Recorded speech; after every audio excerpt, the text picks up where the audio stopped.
This is track 6 with Carol and Peter again. Children with kidney problems will no longer have to face long journeys to specialists following the launch of a new service at Kettering General Hospital. The hospital has started a new clinic for the diagnosis and treatment of kidney disease in youngsters. Previously, they would have to travel to a specialist centre in Nottingham or London. It has been developed by the hospital's consultant paediatrician, Dr. Harsha Bilalika, with the help of Dr. Andrew Land, consultant paediatrician. I'm sorry, I can't say that. A consultant paediatrician at Nottingham Children's Hospital, and a Pearl Pugh children's renal dietitian at Nottingham Children's Hospital.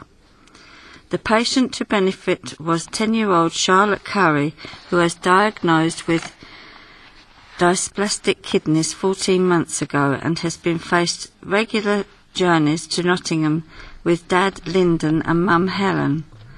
Mr. Curry of Argyle Street, Kettering, said the family were used to long journeys before her diagnosis, as he also had an unrelated kidney problem.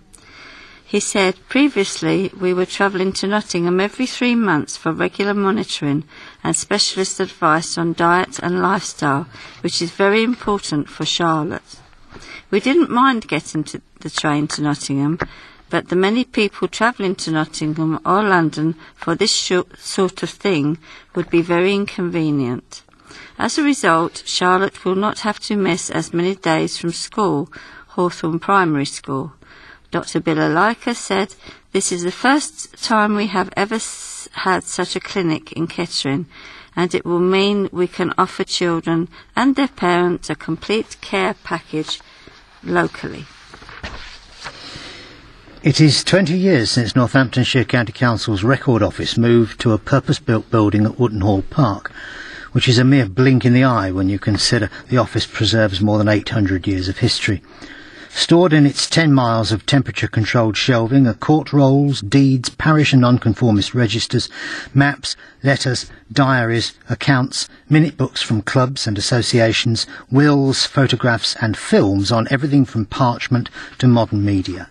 Public Services Manager Daniel Williams said, the repositories conform to British Standard 5454 and the boxes we use are made of a special inert material so they won't affect the contents.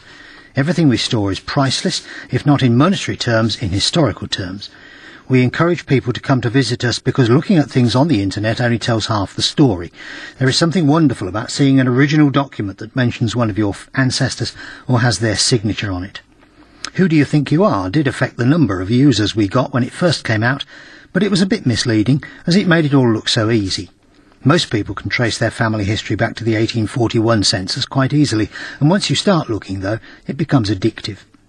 To mark the 20th anniversary, the Record Office has launched a virtual tour so people can get a feel of the office before they visit. Mr. Williams said, we created the virtual tour so people know what to expect before they come. If people can't come down in person, we do offer a research service that people can use to trace things like their family history or the history of their home. We have inventories of people's homes which give a good indication of their social status. For example, we have an inventory of the goods of Amos Bell of Newton near Geddington in 1759.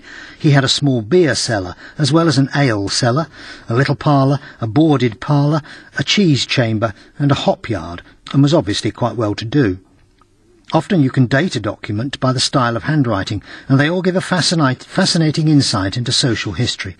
A police diary from September 3rd, 1883, shows that Inspector Tarry of Thrapston spent a good deal of time investigating the theft of some cucumbers from a greenhouse. We have a reward poster for the capture of a mail robber called Huffy White, who held up the Leeds mail between Kettering and Higham Ferrers in 1813.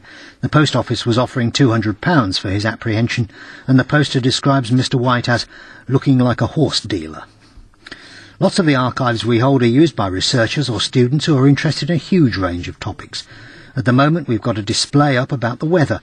The parish register for Harrington describes the summer of 1818 as so remarkable for drought and want of herbage that a parallel case has not been heard since the year 1762. Scarcely a shower fell for 3 months, from Trinity Monday, June, to the latter end of September. We can help people with most things and are keen to encourage more visitors. We run a regular customer survey that shows we are friendly and helpful, and there is always someone on duty to give you a hand. The Record Office is open Tuesday to Thursday, 9 a.m. to 5 p.m, Friday 9 a.m. to 4 p.m, and on Saturdays from 9 a.m. to 1 p.m. Customers do not need to make an appointment, but it's helpful if you can contact the Record Office at archivist@northamptonshire.gov.uk or phone 01604 762129 if you want to conduct original documents. To go on a virtual tour, visit northamptonshire.gov.uk. Families attending a county circus emerged from the big top to discover they had been fined for parking. Hundreds went to see Russell's International Circus while it stopped in Northampton Road, Kettering. But with no area set aside for parking, residents were forced to leave their cars on grass verges and a permit-holder-only car park, racking up a collective fine of more than £1,000. Ashley Lane of Bishop's Drive, Kettering said, "There's nowhere on the Leisure Village estate to park. The council has approved the circus being there, but they didn't provide anywhere for anyone to park. I took my 2-year-old and I couldn't expect them to walk a long way." Miss Lane, 22, accepted that she had parked in a permit-holders-only area, but felt she was left with no choice given the lack of parking space available nearby. About 20 cars were given tickets charging £35 if paid within 14 days, but £70 if paid any later. A potential collective fine of more than £1,000. Denise Cleaver of Oxford Street, Kettering, was also caught out. She said, "I'm aggrieved because the council has approved the circus using the land but haven't provided any parking. I think all the ticketed cars should appeal against it." Shirley Plenderlith, head of Environmental Health for Kettering Council, said, "We have had complaints and we're looking into it. If car parks are permit holders only, you need a permit to park in them. Our wardens work 7 days a week patrolling the district."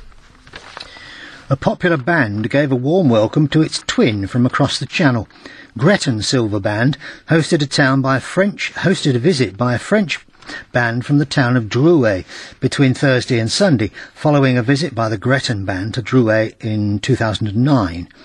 The partnership was made through the Rothwell Twinning Association, as Drouet is the twin town of Rothwell, and the French band was keen to form links with a British brass band. Peter Weston, chairman of Gretton Silver Band, said, "We were delighted to be asked by the Rothwell Twinning Association if we would be willing to twin with the Drouet Band." The bands took part in a concert at Coronation Park, Corby, on Saturday morning and performed at Gretton Village Hall that evening. Mr Weston added, "When we went there 2 years ago, we had a wonderful time and were determined to give them a wonderful time. We are hoping the friendships we made will be with us for a long time to come." A fugitive hiding in the undergrowth of a town park tried to give police the slip. However, this fork-tongued suspect causing such a stir in Wellingborough was neither a burglar or crook on the run, but an American corn snake. PCSO Chris Howard and PC Vicky Varma were patrolling in Kiln Way on the Queensway estate when they were approached by a resident who told them a snake had been spotted in a nearby bush. The two surprised officers investigated the bush and found a bright orange serpent. They called in the help of the Creepy Crawlies pet shop in Cambridge Street, Wellingborough, who have now taken in the slippery suspect. PCSO Howard said, "We were in Kiln Way and a member of the public said there was a snake in the bush. My reaction was, 'Really?' He took us down to the bush and there it was." PCSO's Howard said the snake caused quite a commotion amongst onlookers. He said, "We had a bit of a crowd gathering. There was probably about 15 people there while we were waiting for the people from Creepy Crawlies. There were a lot of kids who were looking. We kept them back because we weren't sure of the time if the snake was poisonous. They were quite intrigued and were taking pictures on their phones. Staff from Creepy Crawlies who collected the snake told officers it had not eaten for a while, but it was unclear exactly how long the snake had been on the loose.